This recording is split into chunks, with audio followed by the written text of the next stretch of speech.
My dear Akwa Ibomites, I come to you full of gratitude to God and to you, my dear people, for the great journey of purpose we have collectively undertaken in the past 38 years. It has been a journey of renewal, of phenomenal growth, of undiluted peace, of the deepening of bonds of unity, kindred spirit, and pride in our collective identity.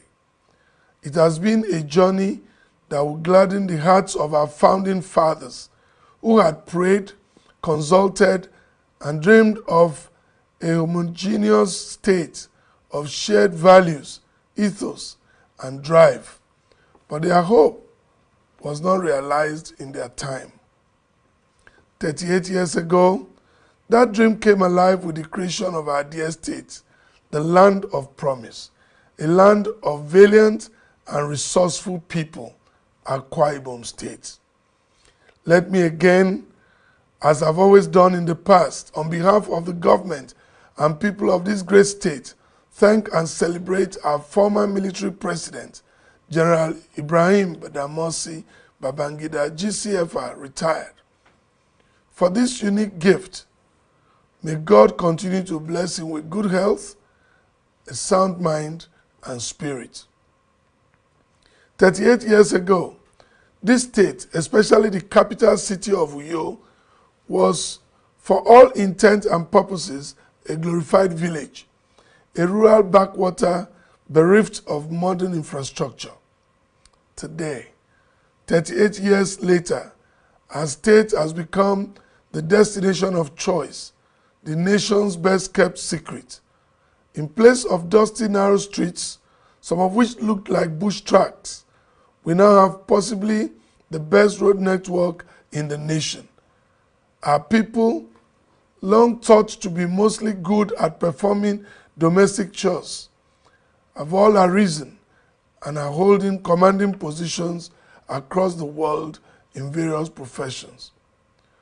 Uyo today is home to some of the most elegant housing estates in the nation. A thriving airline, Ibom Air, carries our flag of excellence in the nation aviation sector, signposting our ascendancy in that sector. In sports, we are the official FIFA and CAF designated host of World Cup and African Cup football matches.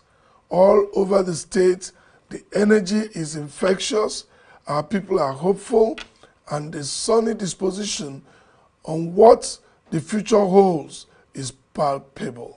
Our economic fundamentals are strong and resilient as we arise together to build a golden future that unlocks our potentials. It has been 38 years of God's blessings, of lifting up where there appeared to be a casting down, and we should all be very proud. Let me at this time pay my glowing tributes to all our past governors.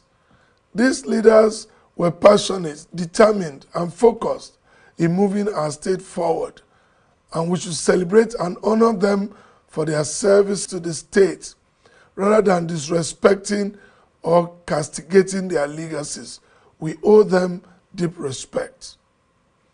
Today we are determined to expand the frontiers of all those developmental gains and prime our state away from dependency on oil to tourism, which is the new black gold.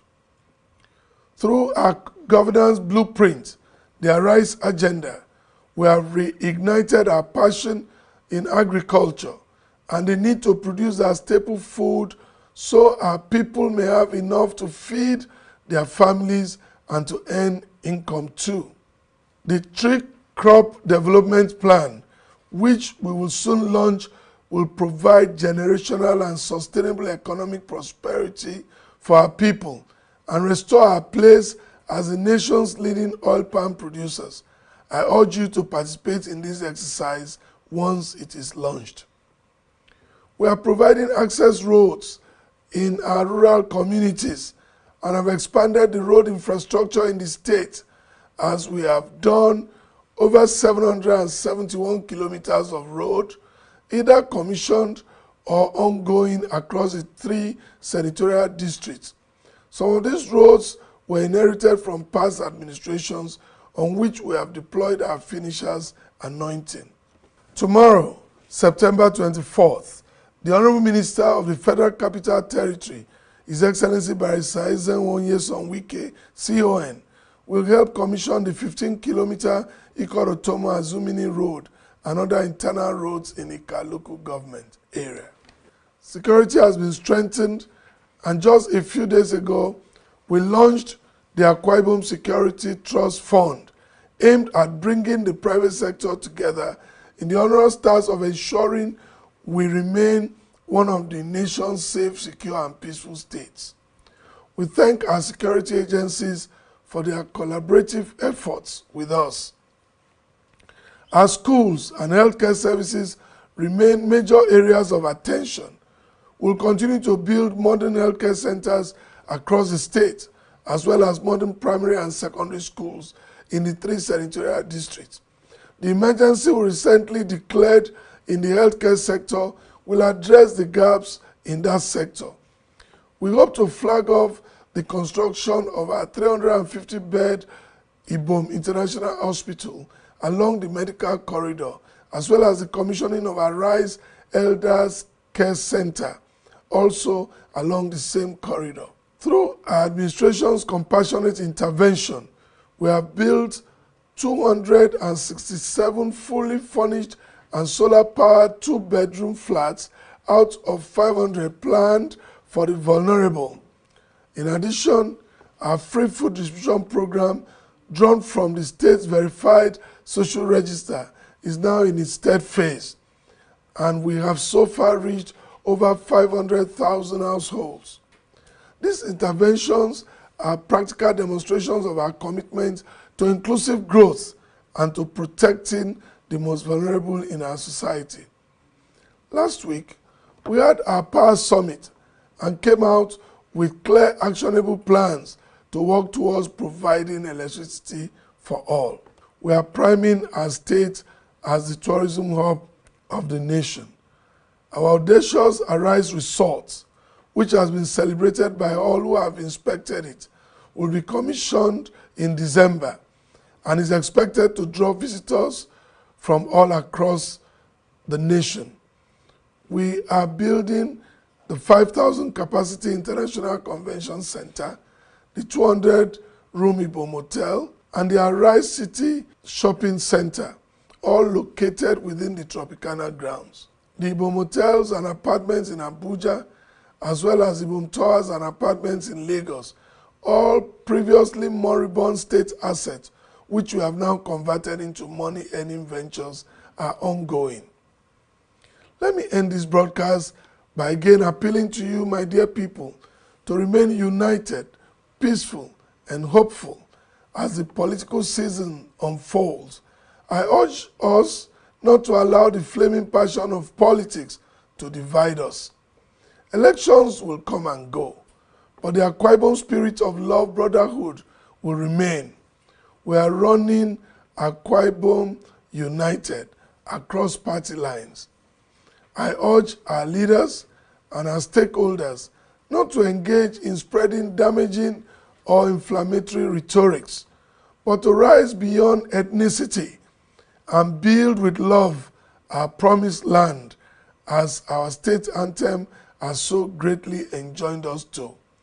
We should ensure bitterness in our political engagement and embrace the ennobling ideals of love and unity.